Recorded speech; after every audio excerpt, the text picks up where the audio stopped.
പുതിയ വീഡിയോയിലേക്ക് എല്ലാവർക്കും സ്വാഗതം. പുതിയ വീഡിയോ അല്ല ഇത്, കഴിഞ്ഞതിൻ്റെ ബാക്കിയുള്ള ഭാഗങ്ങളാണ് ഈ വീഡിയോയിൽ നമ്മൾ ഉൾപ്പെടുത്തിയിട്ടുള്ളത്. കഴിഞ്ഞ വീഡിയോയിൽ ബന്ദിപ്പൂർ റിസർവിലെ കാഴ്ചകളാണ് നമ്മൾ കണ്ടത്.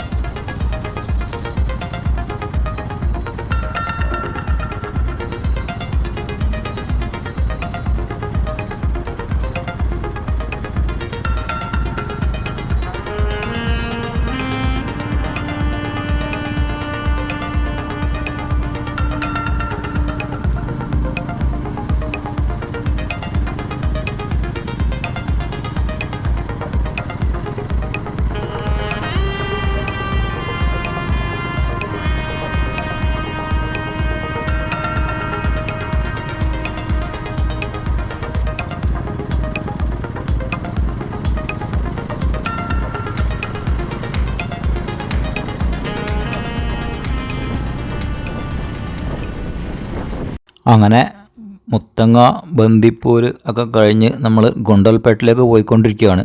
ഗുണ്ടൽപേട്ട് എത്താറായിട്ടുണ്ട്. ഗുണ്ടൽപേട്ടിലെത്തിയിട്ട് വേണം ഭക്ഷണം കഴിക്കാനും ഒന്ന് ഫ്രഷ് ആകാനൊക്കെ. രാവിലെ വയനാട് ചുരം കയറി ലക്കിടി എത്തിയപ്പോഴാണ് നമ്മൾ ബ്രേക്ക്ഫാസ്റ്റ് കഴിച്ചത്. അത് ഏകദേശം ഒരു 8 മണിയായപ്പോഴായിരുന്നു. ഇപ്പോൾ ഒരു 12 മണി കഴിഞ്ഞ സമയം. ഇപ്പോൾ വിശക്കാൻ തുടങ്ങിയിട്ടുണ്ട്. വെള്ളം കുടിക്കുന്നതല്ലാതെ ഭക്ഷണങ്ങളൊന്നും ഈ കഴിഞ്ഞു പോയ സ്ഥലങ്ങളിൽ നിന്ന് കഴിക്കാൻ പറ്റിയിട്ടില്ല. ഗുണ്ടൽപേട്ട് എത്തുന്നതിന് മുന്നേ വലത്തോട്ട് തിരിഞ്ഞു കഴിഞ്ഞാൽ നമുക്ക് മസനഗുഡി വഴി ഊട്ടിക്ക് പോകാൻ പറ്റും കേട്ടോ. ഞങ്ങൾ ഇടത്തോട്ട് തിരിഞ്ഞ് പോവുകയാണ് ചെയ്യുന്നത്. നമുക്ക് നാഗർഹോള കാട്ടിക്കുളം ആണ് പോകേണ്ടത്. വീക്കെൻഡും ക്രിസ്മസിൻ്റെ ലീവും എല്ലാം കൂടി ഒരുമിച്ച് വന്നതുകൊണ്ടാണെന്ന് തോന്നുന്നു. ഒരുപാട് വണ്ടികളുണ്ട്, ബൈക്ക് തന്നെയാണ് കൂടുതൽ. റോഡിൽ മുഴുവൻ കുരങ്ങന്മാരാണ് കേട്ടോ. ഇവിടെയൊക്കെ കുരങ്ങുണ്ട്. വണ്ടികളൊന്നും വരുന്നുണ്ട, പേടിയൊന്നുമില്ല. അത് മാറുന്നൊന്നുമില്ല, അവിടെ തന്നെ നിൽക്കുകയാണ് ചെയ്യുന്നത്.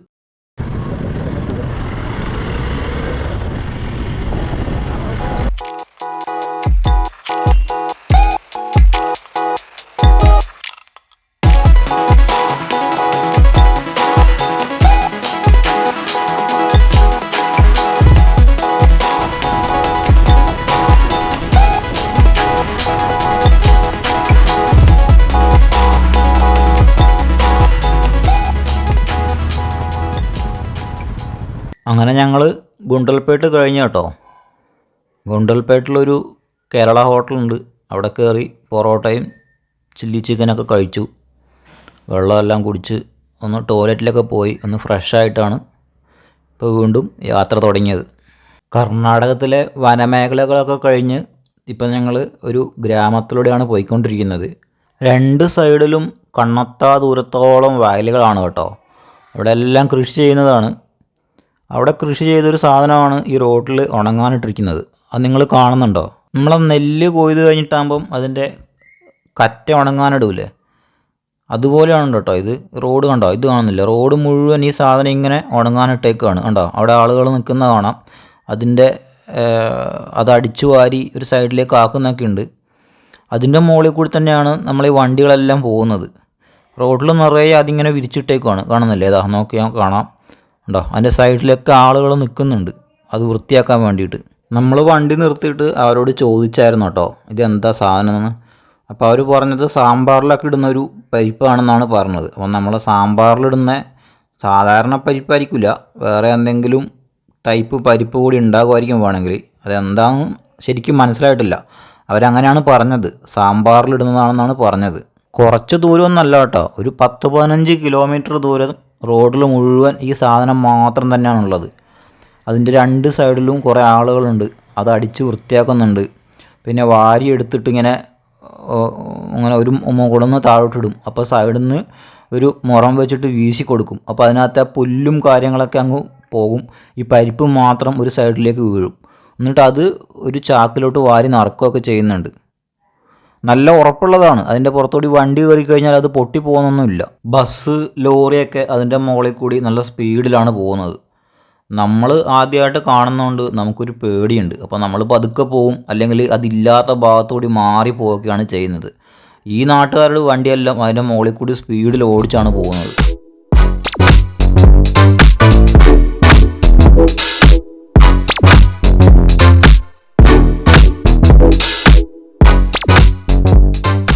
നല്ല ഭംഗിയുള്ള കാഴ്ചകളാണ് കേട്ടോ. രണ്ട് സൈഡിലും നിറയെ പാടങ്ങളും അതിൻ്റെ നടുക്കൂടി ഒരു നല്ലൊരു റോഡും. നല്ല അടിപൊളിയായിട്ട് വണ്ടി ഓടിച്ച് ഇങ്ങനെ പോകാൻ പറ്റുന്നുണ്ട്.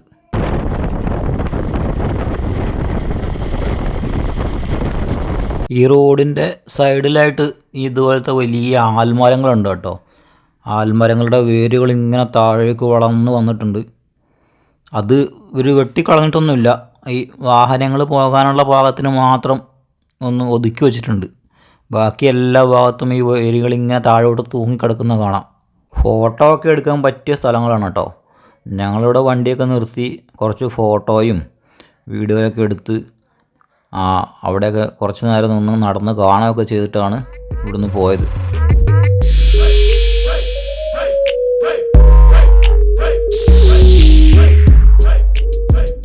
ഇത് കാണുന്നുണ്ടോ? ഇതുപോലെയുള്ള പാടങ്ങളാണ് ഈ റോഡിൻ്റെ രണ്ട് സൈഡിലും. അവിടെ എന്തൊക്കെയോ കൃഷി ചെയ്തിട്ടുണ്ട്. രണ്ട് ഭാഗത്ത് ഇത് തന്നെയാണ്.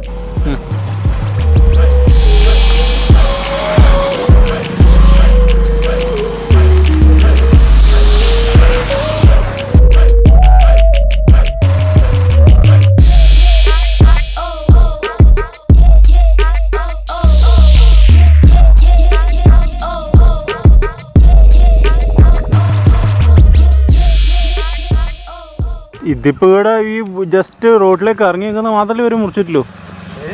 റോഡിലേക്ക് ഇറങ്ങി നിൽക്കുന്ന മാത്രമേ ഒരു മുറിച്ചിട്ടുള്ളൂ.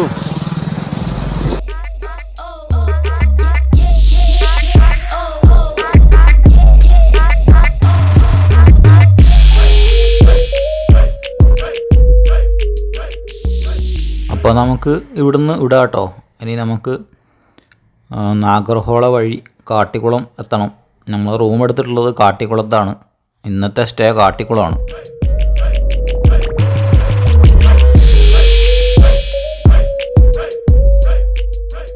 നാഗർഹോളയും ഒരു ടൈഗർ റിസർവ് ആണ് കേട്ടോ. നമുക്ക് ഭാഗ്യമുണ്ടെങ്കിൽ അവിടെയും മൃഗങ്ങളെ കാണാൻ പറ്റും. ഈ കാണുന്നത് നുഗു ഡാമാണ് കേട്ടോ. ഇതങ്ങ് ദൂരെ കാണുന്നില്ലേ, അതാണ് അതിൻ്റെ ഷട്ടർ കേട്ടോ. അവിടുന്ന് തുറന്നു വിടുന്ന വെള്ളം ഇതുവഴിയാണ് താഴേക്ക് പോവുക. ഇതിൻ്റെ മുകളിലെ പാലമാണ്. ഈ പാലത്തിനടിയിലേക്ക് കൂടിയാണ് ആ വെള്ളം അങ്ങോട്ടേക്ക് പോകുന്നത്. കർണാടകയിലെ മൈസൂർ ജില്ലയിൽ HD കോട്ട് താലൂക്കിൽ ബീർവാൾ എന്ന് പറഞ്ഞ ഗ്രാമത്തിലാണ് നുഗു ഡാം ഉള്ളത് കേട്ടോ. കാവേരി തടത്തിലൂടെ ഒഴുകുന്ന നുഗു നദിക്ക് കുറുകെയാണ് ഈ ഡാം നിർമ്മിച്ചിട്ടുള്ളത്. രാഹുൽ ഡാമിൻ്റെ മുകളിൽ കൂടെ നടന്നിട്ട് ഇവിടുത്തെ ഫോട്ടോകളൊക്കെ ക്യാമറയിലേക്ക് ഒപ്പിയെടുക്കുന്നുണ്ട് കേട്ടോ. ജലസേചനത്തിനും വൈദ്യുതി ഉൽപ്പാദനത്തിനും വേണ്ടി നിർമ്മിച്ചൊരു ഡാമാണ് കേട്ടോ ഇത്. 1959 നിർമ്മിച്ച ഈ ഡാമിന് 4 സ്പിൽവേ ഗേറ്റുകളാണ് ഉള്ളത്. 43.5 മീറ്റർ ഉയരവും 637.5 മീറ്റർ നീളവുമുള്ളൊരു ഡാമാണിത്. ഇവിടെ വലിയ തിരക്കൊന്നുമില്ല കേട്ടോ. ആൾക്കാർക്ക് ഈ ഭാഗം അറിയാത്തതുകൊണ്ടാണോ അല്ല ഇതുവഴി പോകാത്തതുകൊണ്ടാണോ എന്നറിയില്ല, ഇവിടെ തീരെ തിരക്കില്ല. ഞങ്ങൾ മാത്രമേ ഉള്ളൂ, വേറെ ആരെയും കാണാനില്ല.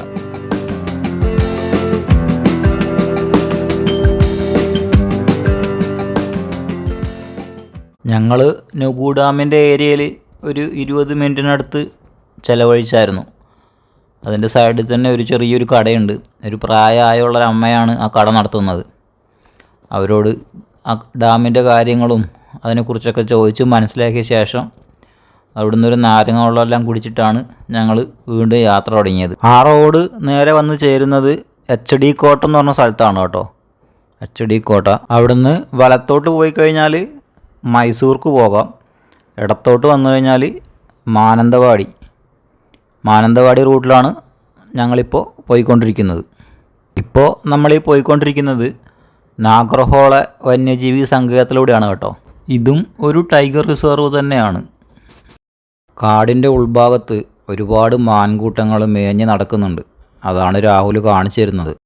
ബന്ദിപ്പൂര്, നാഗർഹോള, മുത്തങ്ങ ഇതെല്ലാം ഒരൊറ്റ വന്യജീവി സങ്കേതത്തിൻ്റെ പല അതിരുകളാണ്. ഒരു ഭാഗത്തിന് ബന്ദിപ്പൂർ എന്ന് പറയും, മറ്റൊരു ഭാഗത്തിന് മുത്തങ്ങ എന്ന് പറയും, പിന്നെ ഒരു ഭാഗത്തിന് തോൽപ്പെട്ടി എന്ന് പറയും, പിന്നെ അതിൻ്റെ വേറൊരു ഭാഗമാണ് ഈ നാഗർഹോള വരുന്നത്. ഇപ്പോൾ നമ്മളീ പോയിക്കൊണ്ടിരിക്കുന്ന റോഡ് സ്റ്റേറ്റ് ഹൈവേ ആണ്. ആ റോഡ് അത്ര വലിയ വീതിയൊന്നും ഉണ്ടാവില്ല. അതുപോലെ താരങ്ങൊക്കെ കണ്ടാൽ തന്നെ മനസ്സിലാവും, എല്ലാം പൊട്ടിപ്പൊളിഞ്ഞ് കിടക്കുകയാണ്. SH 36ആണിത്.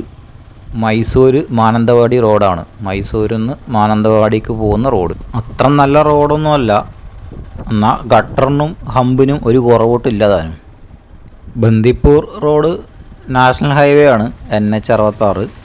ഇത് സ്റ്റേറ്റ് ഹൈവേ ആണ്, SH33 ആണ്.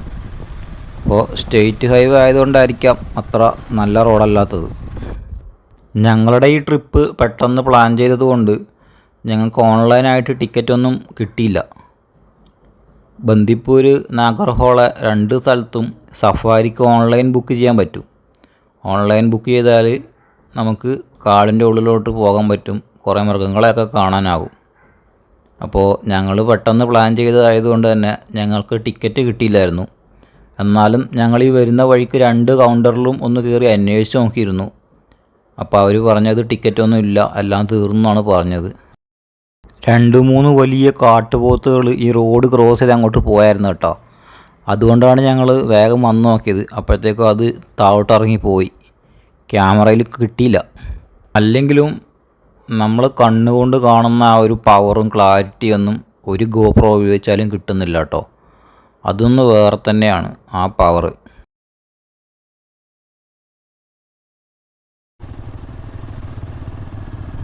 കാട്ടുപോത്ത് ആ റോഡ് കയറാൻ നോക്കും.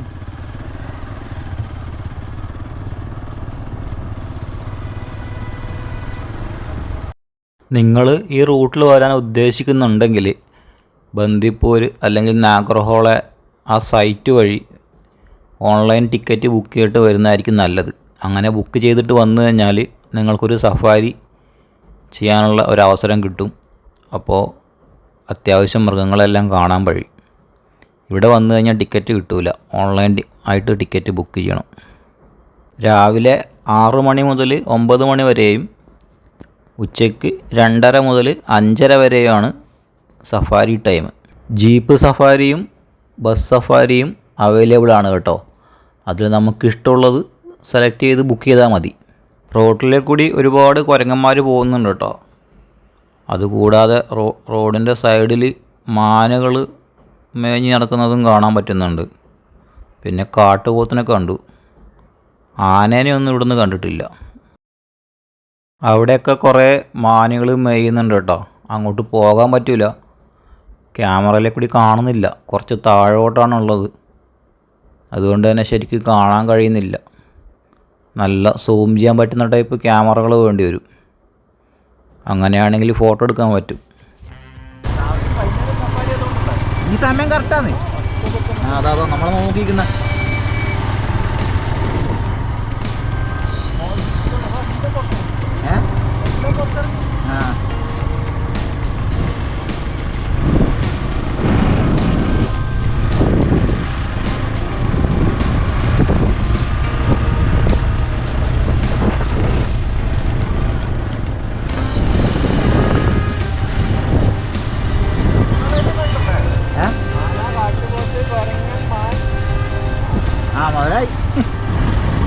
അത്തിപ്പഴം പഴുക്കുമ്പോൾ കാക്കക്ക് വായ്പുണ്ടെന്ന് പറഞ്ഞ പോലെയാണ്. ക്യാമറയ്ക്ക് ചാർജ് ഉണ്ടാകുമ്പം മൃഗങ്ങളെ ഒന്നും കാണുമില്ല. ക്യാമറയുടെ ചാർജ് തീർന്ന് ഓഫായി കഴിയുമ്പോൾ മൃഗങ്ങളെ കാണുകയും ചെയ്യും. അതുകൊണ്ട് തന്നെ പകുതിയും റെക്കോർഡ് ചെയ്യാൻ പറ്റിയിട്ടില്ല.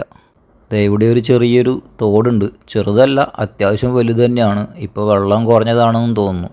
മൃഗങ്ങളെല്ലാം വെള്ളം കുടിക്കാൻ വരുന്നതായിരിക്കും ഇവിടെ.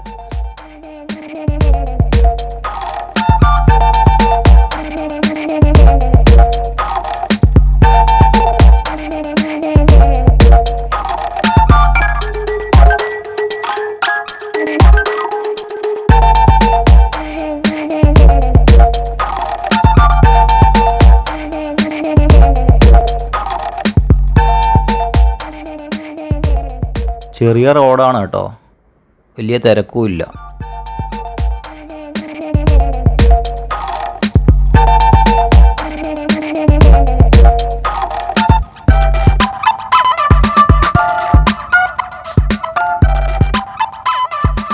ഇവിടെയൊക്കെ ആൾത്താമസമുണ്ട്, വീടുകളൊക്കെ കാണുന്നുണ്ട്.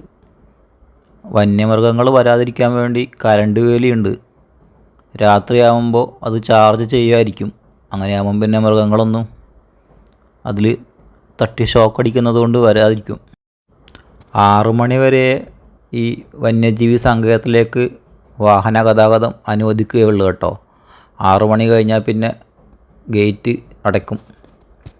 6 മണിക്ക് കയറിയാൽ ഒരു 9 മണിക്ക് മുന്നേ ആയിട്ട് പുറത്തിറങ്ങണം, അല്ലാതെ പിന്നെ യാത്ര ചെയ്യാൻ സമ്മതിക്കില്ല. ഞങ്ങൾ കാട്ടിക്കുളത്താണ് റൂം ബുക്ക് ചെയ്തിട്ടുള്ളത്. അപ്പോൾ അവിടെ ഒരു 8:30-9 മണിക്ക് ആകുമ്പോൾ എത്തിയാൽ മതി. കുളിച്ച് ഒന്ന് ഫ്രഷായി ഭക്ഷണമൊക്കെ കഴിച്ച് അവിടെ കിടന്നുറങ്ങണം. പിന്നെ രാവിലെ എഴുന്നേറ്റിട്ട് അടുത്ത യാത്ര തുടങ്ങുകയാണ് വേണ്ടത്. 2 ദിവസത്തെ ട്രിപ്പിൽ 1 ദിവസം മുഴുവൻ കാട്ടിലൂടെയുള്ള യാത്രയാണ്. അതുകൊണ്ട് തന്നെ പ്രത്യേകിച്ച് കാടല്ലാതെ, കാടും കാട്ടുമൃഗങ്ങളും അല്ലാതെ വേറെ ഒന്നും കാണാനില്ല. 2ാമത്തെ ദിവസത്താണ് കുറച്ചുകൂടി വ്യത്യസ്തമായ എന്തെങ്കിലുമൊക്കെ കാണാനുണ്ടാകുക. അത് കൊടകിലാണ്. എത്രത്തോളം അവിടെ നമുക്ക് കാണാൻ പറ്റുമെന്നറിയില്ല. കാരണം വണ്ടി ഓടിച്ച് വൈകുന്നേരം ആകുമ്പോഴത്തേനും വീട്ടിലെത്തേണ്ടതാണ്. പരമാവധി സ്ഥലങ്ങൾ കവർ ചെയ്യാൻ വേണ്ടിയിട്ട് ശ്രമിക്കണം.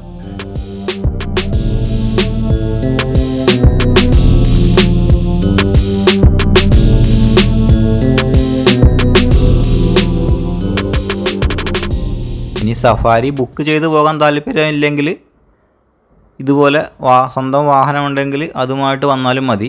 രാവിലെ ഇറങ്ങിയാൽ വൈകുന്നേരം ആകുമ്പോഴത്തേക്കും തിരിച്ച് നമുക്ക് കാട്ടിക്കുളത്താൻ പറ്റും.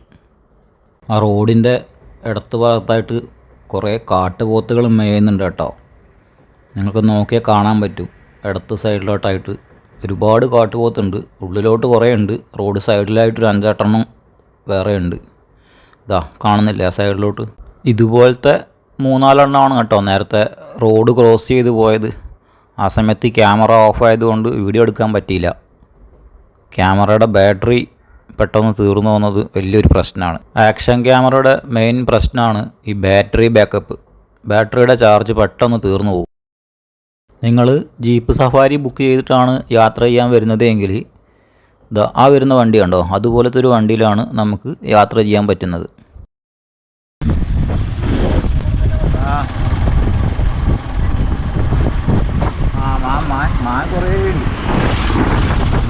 അടുത്ത ട്രിപ്പ് പോകാൻ പ്ലാൻ ചെയ്യുമ്പോഴത്തേക്കും 2 സ്പെയർ ബാറ്ററി വാങ്ങേണ്ടി വരും. അങ്ങനെയാകുമ്പോൾ ഒരു ബാറ്ററിയുടെ ചാർജ് കഴിഞ്ഞാൽ അടുത്ത ബാറ്ററി ഇട്ടിട്ട് നമുക്ക് വീഡിയോ റെക്കോർഡ് ചെയ്യാൻ പറ്റുമല്ലോ. അതുമാത്രമേ ഇപ്പോൾ ഒരു വഴി കാണുന്നുള്ളൂ.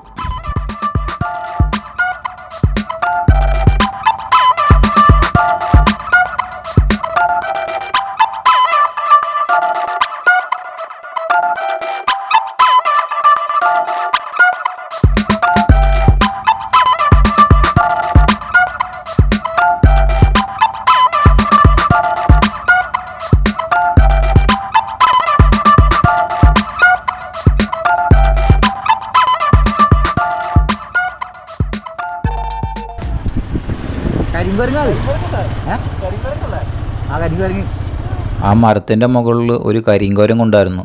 അതാണ് ഞങ്ങൾ പറയുന്നത്. മാന്, കുരങ്ങ്, മയിൽ അതൊക്കെ ഒരുപാടുണ്ട് കേട്ടോ. 2 സൈഡിലും ഒരുപാട് കാണാനുണ്ട്. അത് പുല്ല് മേയുന്നതും വെറുതെ ഇങ്ങനെ നടക്കുന്നതൊക്കെ ആയിട്ട് ഒരുപാടുണ്ട്. അടുത്തുണ്ടല്ലേ?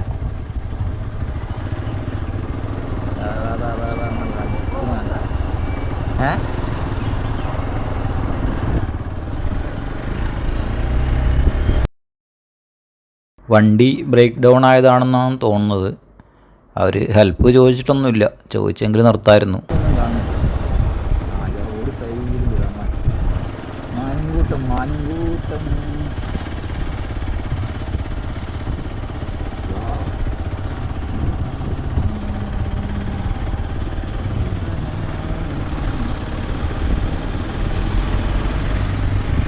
ദേ പോകുന്ന വണ്ടി കണ്ടോ? അതുപോലെ റൂഫ് ഓപ്പണായ വണ്ടിയൊക്കെ ആണെങ്കിൽ നമുക്ക് കാഴ്ചകളൊക്കെ കണ്ട് സഞ്ചരിക്കാൻ പറ്റും.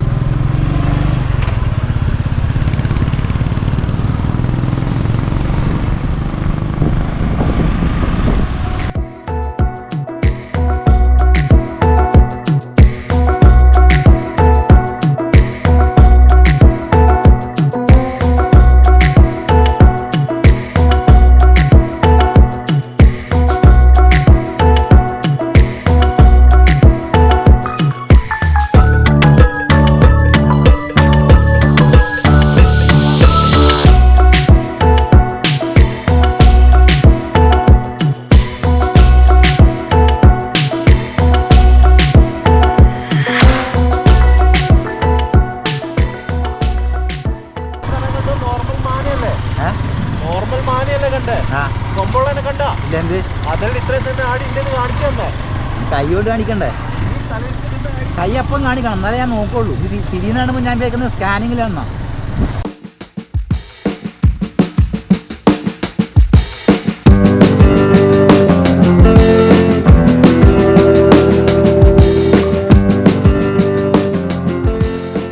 കാട്ടിനുള്ളിൽ വെട്ടം കുറഞ്ഞ് വരുന്നുണ്ട്.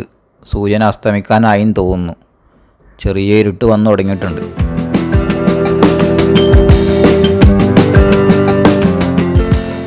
ബേഗേനിടാ.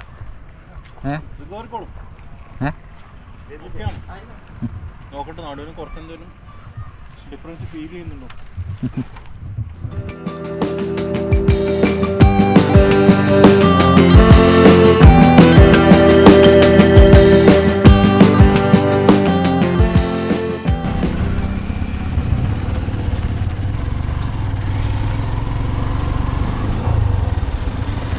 ആ ജീപ്പിൻ്റെ സൈഡിൽ ഒരു ചെറിയ തടാകം പോലെ കണ്ടില്ലേ? അതിൻ്റെ സൈഡിലൊക്കെ മാനുകൾ വെള്ളം കുടിക്കുന്നുണ്ട് കേട്ടോ. നാഗർഹോള ടൈഗർ റിസർവിൻ്റെ ഏരിയ ഏറെക്കുറെ കഴിഞ്ഞിട്ടുണ്ട്. ഇവിടെയൊക്കെ ആൾത്താമസമുള്ളൊരു ഭാഗങ്ങളാണ്. കൃഷിയും കാര്യങ്ങളൊക്കെ ഉണ്ട്. പക്ഷേ മാനും ചെറിയ ചെറിയ കുരങ്ങ് അങ്ങനെയുള്ള ജീവികളൊക്കെ കാണാനുണ്ട് കേട്ടോ. നേരത്തെ കണ്ട കടയില്ലേ, ഞങ്ങൾ ആ കടയിൽ കയറിയിട്ട് ഒരു ചായയും പഴംപൊരിയൊക്കെ കഴിച്ചു. ഉച്ചക്ക് ചോറുണ്ടല്ലേ, ഒരു 12:30 അങ്ങനെ ആയപ്പോഴാണ് ഉച്ചക്ക് ഫുഡ് കഴിച്ചത്. 12:30 12:45 ഇപ്പോൾ സമയം 6:30 ആകാറായി. നാഗർഹോള വന്യജീവി സങ്കേതത്തിലേക്ക് കയറിയ ശേഷം പിന്നെ കടകളൊന്നും ഇല്ലായിരുന്നു. അതിന് ശേഷം ഉണ്ടാകുന്ന ആദ്യത്തെ കടയാണ് ഇപ്പോൾ കണ്ടത്. അതുകൊണ്ട് അവിടെ കയറി ചായയും ഒരു ചെറുകടിയും കഴിച്ചു.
ഇതൊക്കെ വീടുകളും ആൾത്താമസമൊക്കെ ഉള്ള ഏരിയ തന്നെയാണ്.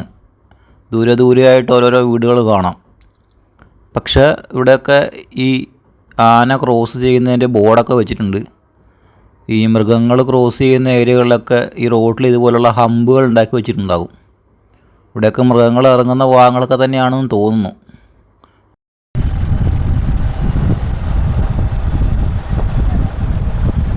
ദയാ കാണുന്നത് ബാവാലി ചെക്ക് പോസ്റ്റാണ് കേട്ടോ.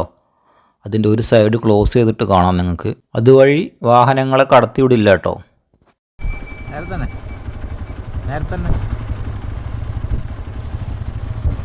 അങ്ങോട്ടന്നെ. Welcome to Kerala. Thalassery Bavali road. Bavali പുഴയുടെ പാലമാണ് ഈ കാണുന്നത്. ഇവിടം തൊട്ട് കേരളം സ്റ്റാർട്ട് ചെയ്യുകയാണ്. പാലത്തിൻ്റെ അപ്പുറം കർണാടകയും പാലം മുതൽ ഇങ്ങോട്ടേക്ക് കേരളമാണ്. നമ്മളിപ്പോൾ കണ്ട ചെക്ക് പോസ്റ്റ് വഴി ഇങ്ങോട്ട് വാഹനങ്ങളെ കടത്തിവിടും. ആ ക്ലോസ് ചെയ്ത ഭാഗം കണ്ടില്ലേ, അതുവഴി അങ്ങോട്ട് കടത്തിവിടില്ല. 6 മണി കഴിഞ്ഞാൽ പിന്നെ അങ്ങോട്ട് കടത്തിവിടില്ല. ആ ഏരിയയിൽ താമസിക്കുന്ന ആളുകളെ മാത്രം ചെക്ക് ചെയ്തിട്ട് കടത്തിവിടും. അല്ലാതെ ടൂറിസ്റ്റുകളായിട്ടുള്ള ആളുകളെയോ അതുവഴി പാസ് ചെയ്ത് പോകാനോ ഒന്നും 6 മണി കഴിഞ്ഞാൽ സമ്മതിക്കില്ല. ആ ചെക്ക് പോസ്റ്റിൻ്റെ ആ ക്ലോസ് ചെയ്തിരിക്കുന്ന ഭാഗത്തേക്ക് വരുന്ന വാഹനങ്ങളെ അവിടുന്ന് ചെക്ക് ചെയ്ത് നോക്കുന്നുണ്ട്. ചെക്ക് ചെയ്യുന്നുണ്ടെന്ന് പറഞ്ഞാൽ അവിടെ അവർക്കറിയാമല്ലോ, അതായത് കടത്തി വിടേണ്ട വാഹനങ്ങൾ ഏതൊക്കെയാണ്, കടത്തി വിടേണ്ടാത്ത വാഹനങ്ങൾ ഏതൊക്കെയാണെന്ന്. അത് നോക്കിയിട്ട് മാത്രമാണ് അതിലെ കടത്തി വിടുന്നത്, അല്ലാത്തതിനൊന്നും വിടില്ല.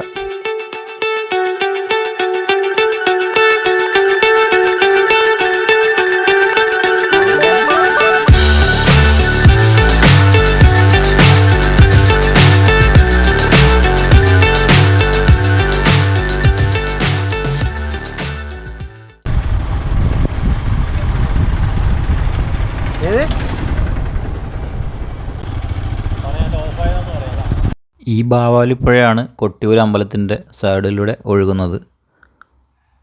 കൊട്ടിയൂർ വൈശാഖ മഹോത്സവമൊക്കെ നടക്കുന്നത് ഈ ബാവാലിപ്പുഴയുടെ തീരത്താണ്. കൊട്ടിയൂർ വഴി ഒഴുകിയിട്ട് അങ്ങനെ വിളവട്ടണം പുഴയിലോട്ട് പോയി ചേരുകയാണ് ചെയ്യുന്നത്. ഒരു 84 കിലോമീറ്ററുള്ള പുഴയാണിത് ബാവാലിപ്പുഴ. 84-85 കിലോമീറ്റർ നീളം വരുന്നൊരു പുഴയാണ് ബാവാലിപ്പുഴ.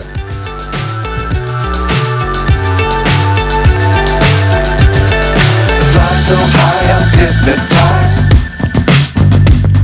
What's up is down, what's left is right. Chasing stars and holding you. I can't see the end, but we'll see it through. വാവുബലിപ്പുഴ എന്നും ഇതിന് പറയുന്നുണ്ട് കേട്ടോ. വാവുബലിയില്ലേ, ആ വാവുബലി ഇടുന്നതുമായി ബന്ധപ്പെട്ടിട്ടുള്ള എന്തെങ്കിലും ഐതിഹ്യമൊക്കെ ഈ പുഴക്കുണ്ടാവും. അതുകൊണ്ടായിരിക്കാം വാവുബലിപ്പുഴ എന്ന് പറയുന്നത്. അത് ലോപിച്ചാണ് ബാവാലിപ്പുഴ എന്ന് ഇപ്പോൾ പേര് വന്നിട്ടുള്ളത്.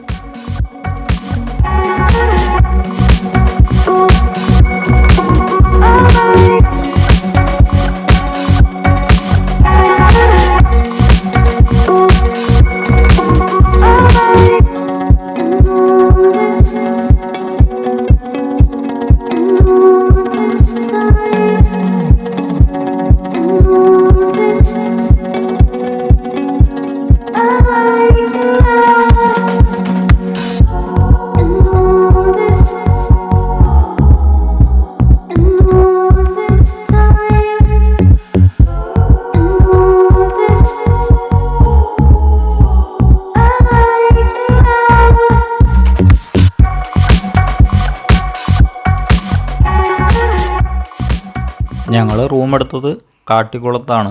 ഒരു 5-6 കിലോമീറ്റർ കൂടി പോയി കഴിഞ്ഞാൽ കാട്ടിക്കുളം എത്തും. എന്നിട്ട് നേരെ റൂമിലേക്ക് പോകണം. ഇത്രയും നേരം വന്ന വഴികളിൽ ഫോണിന് റേഞ്ചൊന്നുമില്ല. അതുകൊണ്ട് മാപ്പൊന്നും ഓണാക്കിയിട്ടില്ലായിരുന്നു. പിന്നെ മാപ്പ് ഓൺ ചെയ്യേണ്ട ആവശ്യമില്ല. ഒരൊറ്റ റോഡ് തന്നെയാണ് നേരെ മുന്നോട്ട് പോകേണ്ടത്. വേറെ എങ്ങോട്ടേക്ക് തിരിയാനൊന്നുമില്ല. ഇപ്പോൾ മാപ്പ് ഓൺ ചെയ്തിട്ടാണ് പോകുന്നത്. റോഡ് സൈഡിൽ തന്നെയാണ്, അധികം ഉള്ളിലോട്ടൊന്നും പോകാനില്ല. മെയിൻ റോഡിൻ്റെ സൈഡിൽ തന്നെയാണ് റൂം വരുന്നത്. ഇന്ന് രാവിലെ 6 മണിക്ക് കോഴിക്കോട് നിന്ന് ഞങ്ങൾ യാത്ര തുടങ്ങിയതാണ്. അത് വയനാട് ചുരം കയറി സുൽത്താൻ ബത്തേരി, മുത്തങ്ങ, ബന്ദിപ്പൂര്, ഗുണ്ടൽപേട്ട്, HD കോട്ട, നാഗർഹോള അങ്ങനെ ചുറ്റി വീണ്ടും ഞങ്ങൾ കേരളത്തിൽ തന്നെ എത്തിയിരിക്കുകയാണ്. ഏകദേശം 6:45-7 മണി ആയിട്ടുണ്ട് സമയം. ഒരു 12 മണിക്കൂർ യാത്ര തന്നെയാണ് ഇപ്പോൾ ഞങ്ങൾ ഇത്രയും ദൂരം കവർ ചെയ്യാൻ വേണ്ടി എടുത്തത്. രാവിലെ 6 മണി മുതൽ വൈകുന്നേരം 6:45-7 മണി വരെ.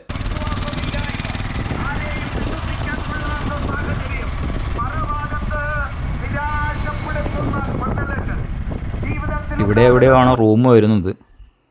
റോഡിൻ്റെ വലത്തെ സൈഡിലാണ് കാണിക്കുന്നത് മാപ്പിൽ. ഇത് കാട്ടിക്കുളം ടൗണാണ് കേട്ടോ. ഈ റോഡ് നേരെ പോയിട്ടുണ്ടെങ്കിൽ മാനന്തവാടിക്ക് പോകാൻ പറ്റും. ഞങ്ങൾക്ക് ഇങ്ങോട്ടല്ല പോകേണ്ടത്, ഇവിടുന്ന് വലത്തെ സൈഡിലേക്കാണ് നാളെ പോകേണ്ടത്. അത്യാവശ്യം ഒരു തിരക്കുള്ള ടൗൺ തന്നെയാണിത്. അതാ കാണുന്നതാണ് റൂം, ഹോട്ടൽ. ആ ഹോട്ടലിലാണ് റൂം എടുത്തത്. അപ്പോൾ ഇനി ഹോട്ടലിലേക്ക് പോയി കുളിച്ച് ഫ്രഷായി ഭക്ഷണമൊക്കെ കഴിച്ച് സുഖമായിട്ടൊന്ന് കിടന്നുറങ്ങണം. ആ കാണുന്നതാണ് കേട്ടോ റൂം. ബാക്കി കാര്യങ്ങൾ നാളെ രാവിലെ അടുത്ത വീഡിയോയിൽ പറയാം. Okay, bye. എല്ലാവർക്കും ശുഭരാത്രി.